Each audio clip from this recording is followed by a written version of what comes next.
The first time Clara Whitmore heard the words, "No one is coming for you," they were whispered so close to her ear that she could feel the sour breath of the men who owned the house. She had been foolish enough to call her new beginning. She had crossed half a continent with nothing but a carpetbag, a Bible from her mother, and the fragile hope that marriage would mean safety, respect, and a place to belong. Instead, the ranch outside the small frontier town became a prison of splintered doors and locked windows, where her husband, Elias Grady, ruled with a temper as dry and violent as the prairie wind. At first it was only harsh words and slammed fists against the table. But isolation does strange things to a man who believes he owns another human being. And soon the bruises began to bloom like dark flowers under her sleeves. The nearest neighbor was miles away. The town turned its eyes from what it suspected. And every time Clara pleaded, Elias would lean down, grip her chin hard enough to leave finger-shaped marks, and repeat those 5 words. "No one is coming for you." On the morning everything changed. The sky was bleached white with heat, and Clara lay on the hard kitchen floor after another beating, staring at the dust dancing in the light as she wondered if perhaps he was right. That was when the front door burst open without warning, slamming against the wall with a crack like a gunshot. Boots crossed the threshold, slow, deliberate, heavy. Elias spun around, cursing, reaching for the rifle mounted above the hearth. But he never got the chance. A tall figure stood framed in the doorway, hat casting a shadow over eyes that had seen too much injustice in too many towns. His name was Daniel Mercer, a cattleman who had ridden in at dawn after hearing whispers in the saloon the night before. He hadn't liked the way the bartender hesitated when he asked about the Grady Ranch. He hadn't liked the way a stable boy muttered something about screams on the wind. Daniel believed in minding his own business, but he believed even more in stepping in when a line had been crossed. And from the look of Clara on that floor, the line had not only been crossed, it had been trampled. Elias raised the rifle at last, fury twisting his face, shouting that this was his property, his wife, his land. Daniel's voice, when he answered, was low and steady. "She ain't property." The shot that followed shattered a window instead of flesh because Daniel was faster, drawing and firing in one smooth motion that knocked the rifle from Elias's hands. The room filled with smoke and the sharp scent of gunpowder. Clara flinched, covering her head. But when she dared to look up, Elias was on his knees, clutching a bleeding shoulder, his bravado draining away with the blood soaking his shirt. Daniel crossed the room in 3 strides and pressed the barrel of his revolver against Elias's temple. "You tell her again," he said quietly, "that no one's coming." The silence that followed felt heavier than any storm. Outside, a few ranch hands who had ridden in with Daniel now stood in the yard, witnesses to a reckoning long overdue. Clara tried to push herself upright, her body trembling from pain and disbelief.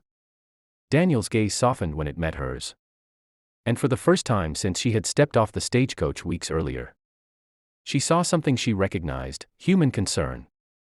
He holstered his gun and crouched beside her, careful, as if she might shatter. "Ma'am," he said gently, "you're not alone." Those words broke something open inside her, and the tears she had swallowed for weeks finally fell. Elias was bound and hauled into town to face a judge who had previously claimed there wasn't enough proof to interfere in a marriage. But bruises speak loudly when brought into daylight, and Daniel made sure the entire town saw them. By sunset, the same townsfolk who had once averted their eyes gathered outside the jailhouse, murmuring about justice and shame. Clara sat on the edge of a cot in the doctor's office while her wounds were cleaned and wrapped, each sting a reminder that survival sometimes hurts before it heals. Daniel waited outside, hat in hand, as if standing guard not just against Elias but against the world itself. When she finally stepped into the fading light, the town seemed different, not kinder, not yet, but aware. And awareness is the first crack in cruelty's armor. Daniel approached her slowly, I won't pretend I can fix what's been done, he said. But I can promise you this, he was wrong. Someone came. Clara looked past him at the wide horizon. At the same prairie that had once felt like a cage and now seemed impossibly like open space. For the first time, the words, "No one is coming for you," no longer echoed as a sentence. They sounded like a lie that had been exposed. Freedom did not arrive all at once for Clara Whitmore. It came in cautious breaths and restless nights. In the way she startled at sudden noises even after Elias Grady sat behind iron bars awaiting trial. The town that had once ignored her suffering now buzzed with uneasy guilt. And while some offered awkward apologies, others avoided her altogether, as if shame were contagious. Daniel Mercer remained steady through it all. Not hovering, not claiming ownership of her future, but making it clear through quiet actions that she had an ally. He repaired the broken door of the small boarding house room where she chose to stay, left fresh supplies outside without demanding thanks, and spoke to her as though she were a person of strength rather than a victim of weakness. Yet the shadow of Elias lingered. Especially the threat he spat as deputies dragged him away, that he would be back. That the law in a frontier town was thin as paper. That she would regret humiliating him. Those words clawed at Clara's sleep. But Daniel had heard them too. And he understood the kind of men who thrived on intimidation. The trial came swift and public, with witnesses stepping forward at last, stable boys who admitted hearing cries, a shopkeeper who recalled seeing bruises, ranch hands who confessed they had known something was wrong. Courage, once sparked, spreads quickly. Elias tried to sneer through it, repeating that a wife's obedience was guaranteed by scripture and custom. But the judge, perhaps eager to redeem his earlier inaction, handed down a sentence that would see Elias sent far from the town he had ruled through fear. When the gavel struck, Clara felt not triumph but a fragile relief, as though a storm cloud had finally drifted beyond the horizon. Outside the courthouse, a crowd gathered, not jeering, not celebrating, but watching. Daniel stood beside her, close enough to offer strength, far enough to grant space. "What will you do now?" he asked. It was a question no one had asked her before. For weeks, her life had been about endurance. Now it required choice. She looked at the dusty street, at the wagons creaking past, at the endless sky that no longer felt like a ceiling pressing down. "I think," she said slowly, "I'll stay. But not as someone's possession."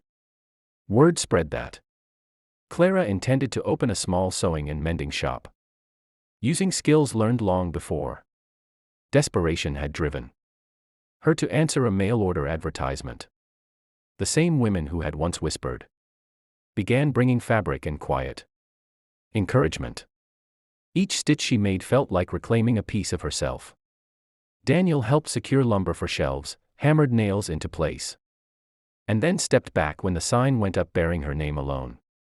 There were still hard days. There were still memories that rose unbidden. But each morning she unlocked her own door with her own key. And that simple act carried more power than any vow spoken under false pretenses. One evening, as the sun dipped low and painted the town in gold, Clara found Daniel leaning against a hitching post, preparing to ride out with a cattle drive. "You'll be gone a while," she observed. He nodded. "But this town knows your story now. They won't pretend they don't." She studied him. This man who had kicked open a door when others would not. "Why did you?" she finally asked. Daniel considered the horizon before answering. "Because someone once told my sister those same words. And no one came." The weight of that confession hung between them, not as a burden but as shared understanding. Clara stepped forward, not out of dependence but gratitude, and squeezed his hand. "You changed the ending this time," she said. He tipped his hat, mounted his horse, and rode into the fading light, leaving behind not a damsel awaiting rescue but a woman standing tall in the street of her own making. Months later, when travelers passed through and asked about the little shop run by the woman with steady eyes, townsfolk told the story differently than before. They spoke of how cruelty had been confronted, How silence had been broken. How 5 cruel words had been proven false.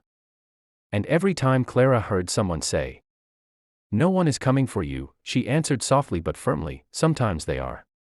And sometimes you become the one who comes for yourself."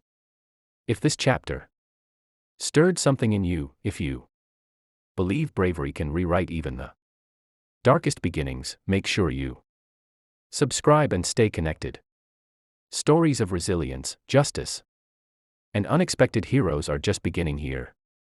And your support keeps them alive.